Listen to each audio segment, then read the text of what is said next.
সুপ্রিয় কৃষক বন্ধুরা, আসসালামু আলাইকুম। আপনারা যারা কৃষির সাথে সরাসরি সম্পৃক্ত তারা বুঝতে পারবেন, কৃষি জমিতে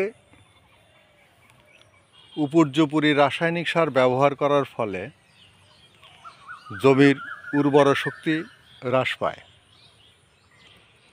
আমরা যদি রাসায়নিক সারের পাশাপাশি জৈব সার ব্যবহার না করি, তাহলে জমিতে রাসায়নিক সারের পরিমাণ প্রতি বছর বৃদ্ধি করতে হবে, তুলনামূলক ফসল উৎপাদন হবে না। সার দিতে হবে বেশি, কিন্তু ফলন পাওয়া যাবে কম। কিন্তু আমরা যদি মাটির প্রাণ জৈব সার ব্যবহার করি, তাহলে মাটিতে প্রাণ ফিরে আসবে। রাসায়নিক সার অল্প ব্যবহার করলেও সেটাতে কাঙ্ক্ষিত ফলাফল পাওয়া যাবে। তাই কৃষক ভাইদেরকে সনিবন্ধ অনুরোধ জানাচ্ছি, আপনারা রাসায়নিক সারের পাশাপাশি জৈব সার ব্যবহার করুন,